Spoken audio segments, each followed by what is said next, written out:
Fala pessoal, tudo bem? Estamos aí de novo com mais um vídeo, que é os itens que vamos ver antes de fazer a compra de uma Tracker. Hoje o carro ainda que está que vai ser visto vai ser a Tracker. Bom, vamos começar pela parte de refrigeração, tá? Então aqui, uma coisa que é bem clássica da Tracker, tá? Inclusive vai ser bem legal porque a gente vai perceber aqui nesse radiador primeiro estado da caixa superior aqui, tá? Geralmente ela é plástica, tá? Eventualmente quando ela se arrebenta ou quebra, o pessoal troca às vezes por caixa de latão. Eu particularmente não gosto, prefiro que se for para substituir, que substitua por uma caixa plástica mesmo, tá? Porque existe um cálculo correlacionado em relação à tampa e o bocal, que é o que faz o ajuste da carga de pressão correta, coisa que às vezes nas caixas de latão não fica tão legal. Então o que acontece? A água quente entra por aqui e sai a fria por baixo. Por isso que essa caixa superior aqui costuma ressecar com o passar do tempo. A cor original dela é praticamente igual à cor aqui do sensor MAF, por exemplo, tá? Então quando você já começa a perceber que já está ficando, principalmente na parte frontal aqui, uma coloração mais marrom, tá? E começam a aparecer pequenas microtrincas, tá? É sinal de que já vai ter problemas com o radiador. Então, quer dizer, já é uma coisa que é importante ser visto para saber, né, se na hora de comprar o carro e efetivar o negócio, o quanto vai ser, começa-se a despesa de manutenção inicial. Aqui, se vocês perceberem, vocês vão ver que já foi mexido, já foi trabalhado, inclusive está com uma resina aqui já colocada, tá? Aqui é um pouco comum esse tipo de procedimento. E a Tracker, ela tem, como o motor funciona, trabalha aqui, e essa mangueira é relativamente curta, tá? Principalmente quando é original, porque quando é adaptada, que o pessoal põe, fica mais rígido ainda. Então o motor se mexe e fica executando um esforço contínuo aqui no radiador. E sempre gera um problema na colmeia, bem nessa região aqui, que é a parte mais frequente, né, de que arrebentar. Podem ver que até está resinado, já teve problema aí, tá? Nesse caso, na verdade, eu aconselharia a substituição do radiador, tá? Porque o radiador é uma peça que não é barata, mas também não é tão caro. Só que a perda de água, você pode estragar o motor do carro, vai ter que fazer o motor do carro e trocar o radiador. Então, às vezes, é melhor trocar só o radiador do que fazer o motor do carro. Outra coisa, assim, não caberia essa tampa, evidentemente, com o carro quente, tá? Mas as verificações iniciais que podem ser feitas, você sempre verificar se o líquido de arrefecimento aqui é só para levar somente aditivo de radiador, não é para ter água. Então vê a concentração, vê se está colorido, se está com uma cor, pode ser o azul, pode ser o rosa, o vermelho, mas sempre verificar, dá para saber por aqui se a pessoa tinha cuidado com o carro, tá? E a presença também de aditivo no circuito todo, porque vai preservando todas essas tubulações aqui. Aqui a gente tem a mangueira, né? Apertar sempre aqui as mangueiras e perceber se há algum tipo de crack, sabe, de ressecamento. Essa mangueira tá legal. Quando a pessoa não usa aditivo de radiador, esses tubos metálicos, tanto esse quanto um que passa por baixo do coletor de escape, eles vão começando a correr de dentro para fora e geram vazamentos. E isso também é um problema que implicam aí um problema de superaquecimento do motor. Então, bom, basicamente a parte de aquecimento é essa, tá? A gente tem a bomba d'água desse carro tem uma boa durabilidade, tá? Geralmente, raro vazar por ela, geralmente quando ela costuma dar problema é ruído, mesmo quando dá a partida do motor, de roncar o rolamento da bomba, é um barulho bem audível, mas também é raro, não é tão frequente assim. A parte de direção da Tracker, a gente vai começar a fazer a inspeção da seguinte maneira. Aqui é o reservatório de óleo da direção hidráulica, tá? Aqui tem a marca máximo e mínimo, tá bem aqui na parte de trás aqui. Ela tá certinha aqui no máximo, isso é um indicador de que não tenha vazamentos, mas e o estado geral do óleo, tá? Aqui tá novo porque a gente acabou de trabalhar em cima disso, trocamos o óleo dela, mas tem uma coloração bem vermelha e não preta, tá? Então só para verificar isso. A caixa de direção, fazer uma inspeção visual na caixa de direção, eu vou descer ali para filmar para vocês, que ela costuma vazar. Essa caixa também foi feita agora, a gente trocou o kit de reparo. Esse sim é um serviço que não é tão barato, entendeu? Então é importante sempre verificar se tem vazamentos na caixa de direção. E um outro problema comum aqui da Tracker está aqui na coluna de direção. Aqui, esse componente costuma dar problema, ele tem uma borracha que é para eliminar a vibração no volante, que no final das contas ela se desgasta e começa a gerar vibração. Isso aqui tem como, a gente geralmente embucha isso daqui, faz uma bucha e solda e resolve o problema. Aqui foi feito algum tipo de solução, acho que com silicone, tá? Não é muito a minha maneira de fazer, mas verificar também a presença de folgas nessas cruzetas aqui da caixa, da coluna da direção, usando o artifício de segurar no próprio volante e mexer. Então o que acontece? A gente vai entrar no carro agora, antes de filmar a caixa, e a gente vai mexer no volante para ver se tem algum tipo de folga. Aí se você ouvir tac, tac, tac, tac, tac, já sabe que tem algum complemento aí, alguma item com folga, então é importante sempre verificar. Essa coluninha aí da direção não é uma peça barata, é uma peça bastante cara e é importante e perigoso porque está diretamente ligado com caixa de direção, né? A direção do carro. Vamos ver dentro do carro, ó, aqui a gente já sabe que não tem ruído, que foi tudo trabalhado. Mas basicamente só para mostrar para vocês como é que deve ser feito o teste, assim, um ensaio para quem não tem, para que a gente não tenha nenhuma surpresa aí na hora da compra do carro.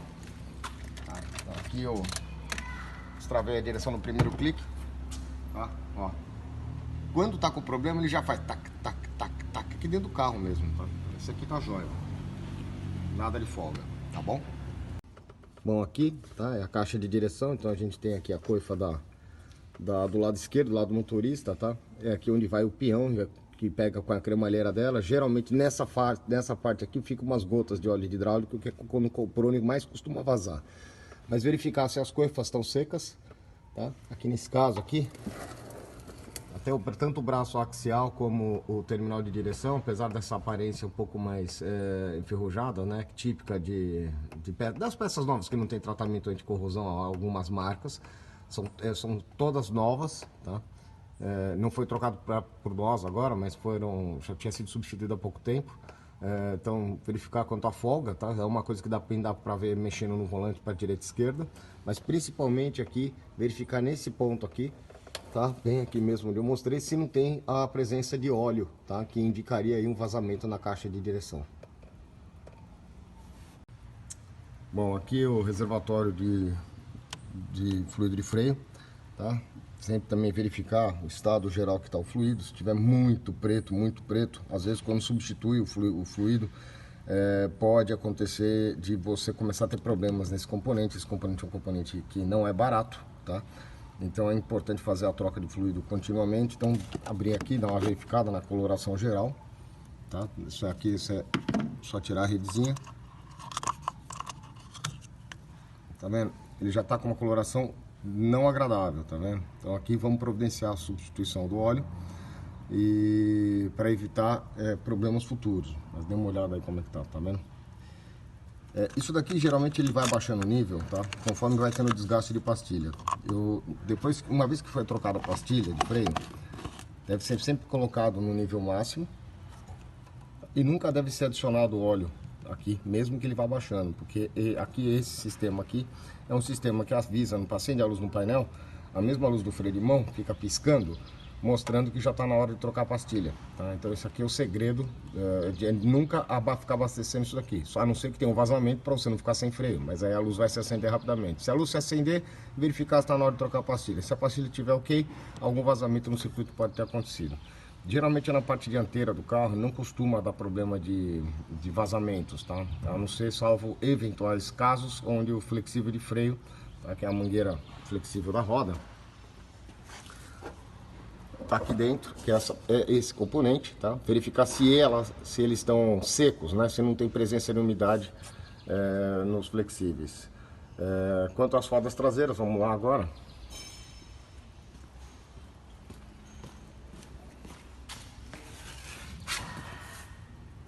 Nessa parte aqui traseira, verificar, aqui é o espelho onde segura as lonas de freio.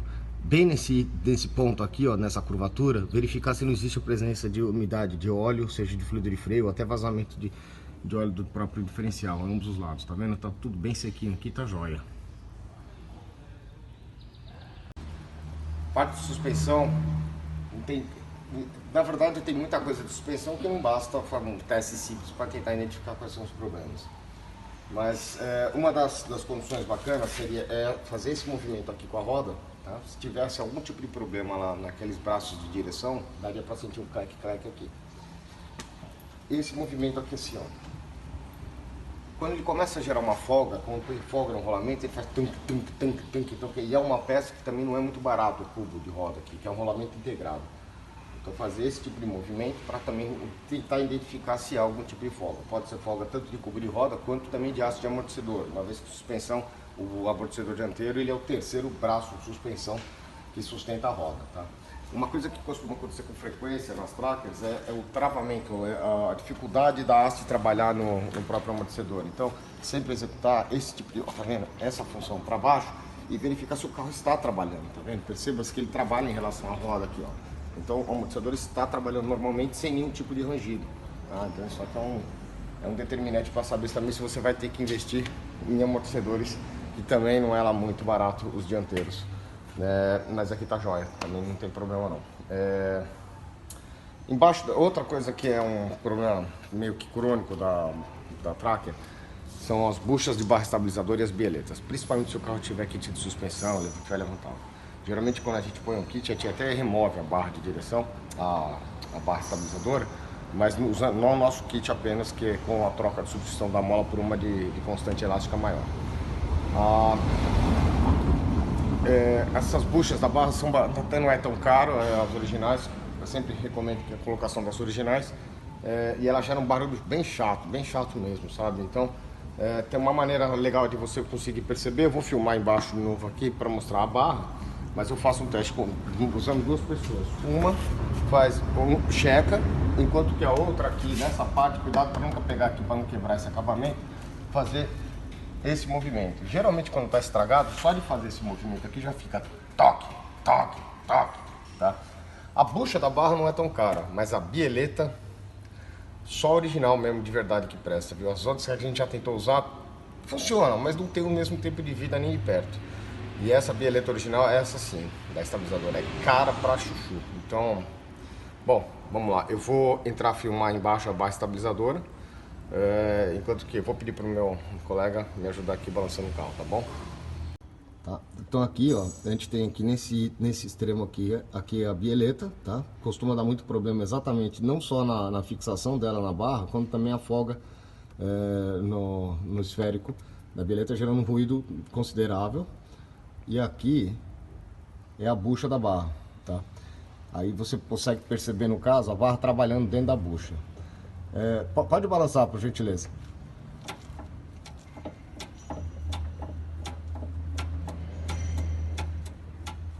Esse lado aqui tá legal. Onde tá o defeito aqui do outro lado, ó.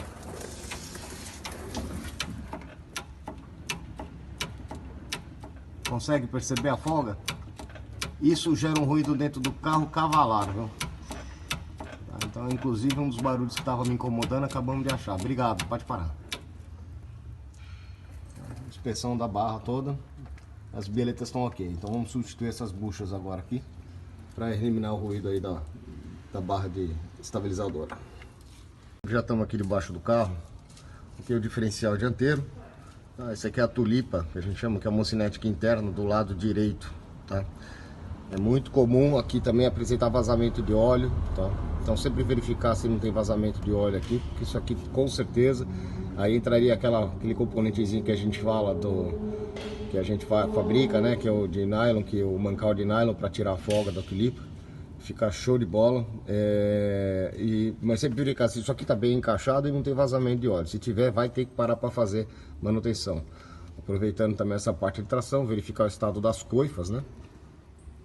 Se elas não estão rasgadas, se não tem. Geralmente quando rasga, como tem graxa lá dentro, joga a graxa para tudo quanto é canto. Então também já é um presságio para saber se vai precisar gastar dinheiro mexendo na parte de homocinética.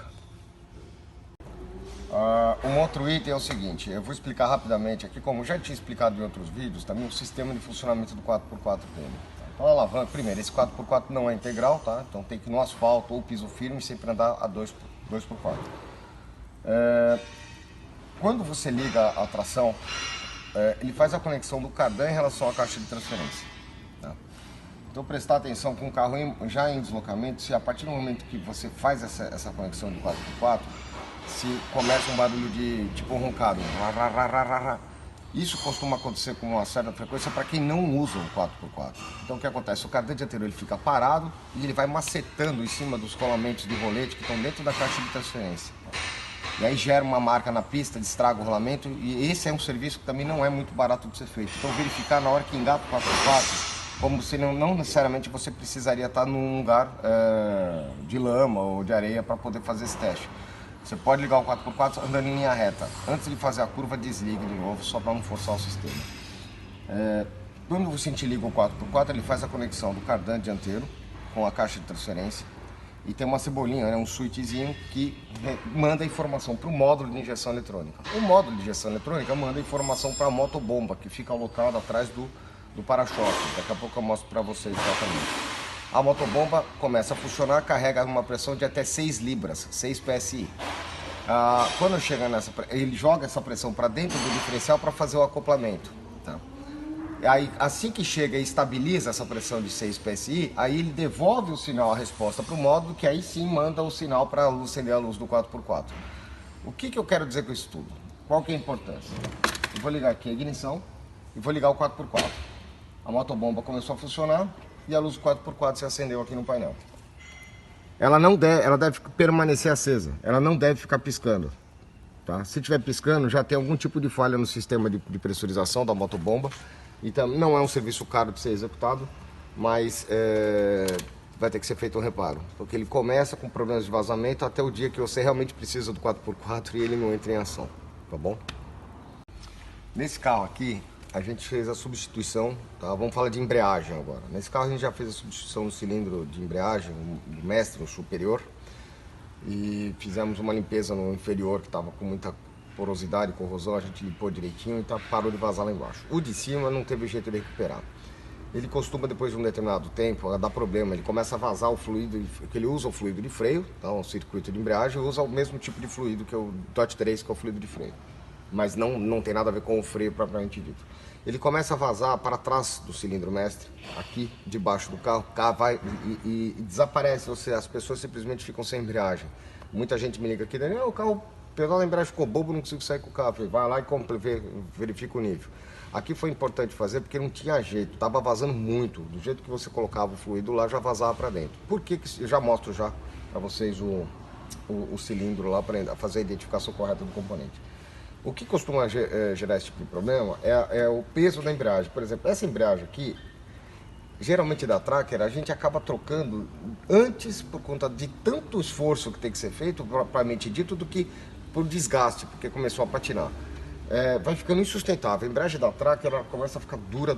E quanto mais duro, maior a pressão é executada no cilindro e por isso que ele começa a diminuir a vida útil dele, tá?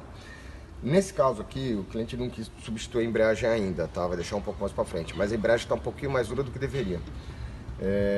Então, se você já sabe que na hora que for ver uma Tracker, pisou na embreagem, estiver duro, pode contar aí que vai ter um gasto considerável aí na troca de embreagem, tá bom? Teto solar, esse é um problemão.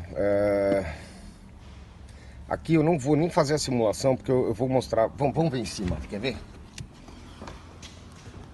Olha aqui já como é que tá o desnível dele, tá vendo? Ele já tá fora de alinhamento aqui e eu preferi nem mexer nesse teto solar, ainda mais aqui na região nordeste, onde tem muita areia. A areia entra dentro dos trilhos e acaba estragando bastante o funcionamento do teto solar. Eu particularmente não trabalho com teto solar, graças a Deus, mas o ideal é que se faça sempre o slide dele, verifique a abertura, o fechamento, se está tudo ok, e principalmente depois do fechamento, verificar se isso aqui não está acontecendo, que é esse desnível, tá vendo? Muitas vezes isso aqui já implica de que já foi mexido, trabalhado, entendeu? E aí pode ser que teto solar realmente é uma coisa que entra água, cai água dentro do carro e o custo de manutenção dele eu sei que não é muito barato também. Então vou verificar principalmente o funcionamento, o estado geral de alinhamento dessas guarnições de borracha aqui em volta dele, tá bom? Um outro problema crônico também da Tracker é a alavanca aqui, a alavanca de mudança de marcha, dentro do sistema de tribulação vai uma buchinha do conjuntor, uma bucha de um anel. Geralmente aquilo estraga e gera uma folga muito grande. Essa daqui tá até que relativamente justa, tá? Não é necessário substituir, mas tem algumas que a alavanca no ponto morto ela fica muito boba. Tá? Essas buchas não costumam ser caras, mas é uma coisa que já vale a pena também para saber se vai ter que acabar gastando dinheiro com isso ou não. Tá? O freio de mão, tá? Tem uma área livre, tá? Eu estou pisando no pé do freio, no pedal do freio, a fim de encostar as lonas nas panelas atrás. E aí com a mão apertada, saber a que altura total do freio de mão. Se tiver muito apertado aqui, pode ser que tenha feito um ajuste errado. E se tiver muito alto, eu estou fazendo um esforço gigante agora, aqui a folga está relativamente boa. Se tiver muito alto aqui, já sabe também que tivemos problema com desgaste de lona. E às vezes, dependendo do carro, se já faz um uso muito extremo off-road, pode acontecer de fazer, até de perder a própria panela. Então é também mais um item a ser visto. Um freio de mão muito alto já implica aí um desgaste de lonas traseira.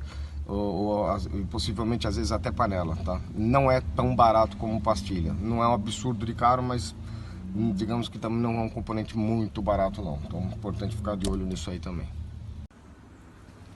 Outro problema crônico, maçanetazinha. Hoje em dia já tem aqui no mercado, já temos umas maçanetas aí mais em conta, tá? Do que a original.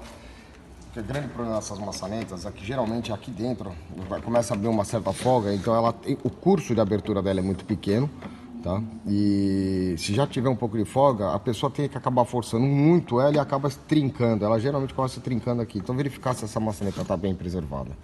Evidentemente que aqui fizemos toda a regulagem do porta-malas, conforme em outros vídeos que a gente ensinou. Então olha só como a porta fecha sem fazer aquele blum, blum, não, ela já fecha seco, bacaninha, tá vendo? Verificar se está inteiro isso daqui, também é uma peça que não é muito barata. E aí a parte externa é aquela velha história, né? A parte de inspeção visual, verificar como é que estão as laterais, como é que está o alinhamento de para-choque, ver se não tem pancada, se... A coisa básica que a gente já falou em relação no outro vídeo, inclusive do Vehicle. Eu mostrei aqui, não sei se eu consegui, obviamente deve ter mais detalhes, evidentemente, que a gente poderia estar abordando aí sobre alguma coisa. Se eu achar depois de editado que ficou faltando alguma coisa, a gente entra com vídeos complementares em relação às trackers. Pessoal que achar que faltou alguma coisa, não deixe de participar, tá? Põe lá, escreve lá no canal. Daniel, você esqueceu de falar isso. Daniel, fala daquilo lá também, a gente faz vídeos complementares. A minha ideia aqui era basicamente pegar os problemas que são mais típicos desse modelo, tá bom, pessoal? E a gente vai trabalhar da mesma maneira com outros carros também. Conforme vai chegando, a gente vai trabalhando cada hora um carro diferente. Beleza? Espero que vocês tenham gostado.